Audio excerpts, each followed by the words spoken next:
আসসালামু আলাইকুম। সমাজ কুকিং অ্যান্ড ব্লগে আপনাদের স্বাগত জানাই। আশা করছি এই মুহূর্তে যে যেখানে বসে আমার ভিডিওটি দেখছেন সকলে ভালো আছেন। আলহামদুলিল্লাহ আমিও ভালো আছি।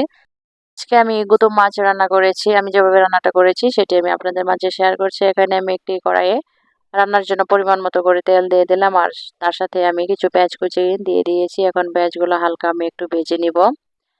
আর পেঁয়াজের মধ্যে আমি ১ চা চামচ লবণ দিয়ে দিলাম, কারণ পেঁয়াজটা তাতে নরম থাকবে, না হলে শক্ত হয়ে যাবে। আর এখানে আমি ১ চা চামচ করে আদা রসুন পেস্ট দিয়ে দিয়েছি।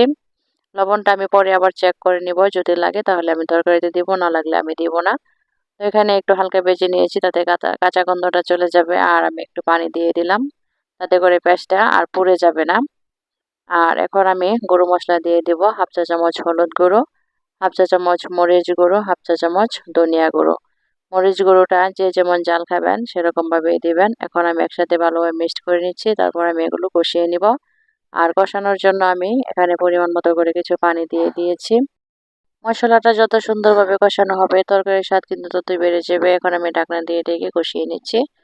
মশলাটা সুন্দরভাবে কষানো হয়ে এসেছে, তেলটা উপরে ভেসে গেল।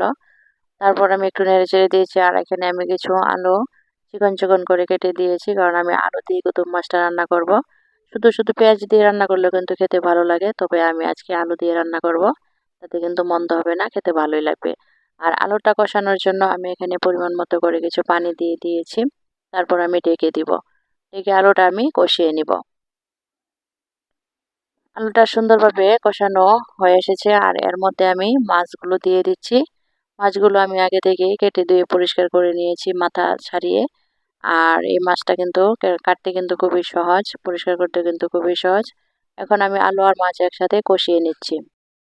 আলু আর মাছ একসাথে কষানোর পর আমি একটু নেড়েচেড়ে নিচ্ছি, যাতে করে নিচে আবার লেগে গেল কিনা দেখে নিলাম যে না, ঠিক আছে।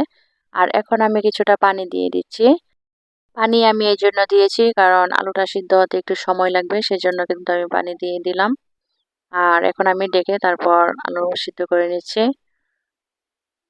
আলু আর মাছ একসাথে আমি একটু ভালোভাবে নেড়েচেড়ে দেখলাম যে আলু ভালোভাবে সিদ্ধ হয়ে গেল। আর এখন আমি কিছু কাঁচামরিচ ফালি করে দিয়ে দিয়েছি। কাঁচামরিচ ফালিটা দেওয়াতে তরকারির ঘ্রাণটা কিন্তু অনেক সুন্দর আসবে। এখানে আমি কিছু ধনেপাতা কুচি দিয়ে দিয়েছি।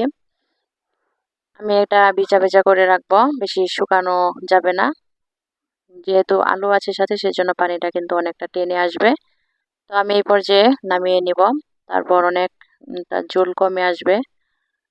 এভাবে খেতে কিন্তু অনেক মজা হয়। আপনারা এভাবে ট্রাই করে দেখবেন। গুতুম মাছ পেঁয়াজ দিয়ে রান্না করা যায়, আবার এভাবে আলু দিয়েও রান্না করা যায়। তো আমার রান্নাটা কেমন হয়েছে সবাই আমাকে কমেন্টসের মাধ্যমে জানাবেন।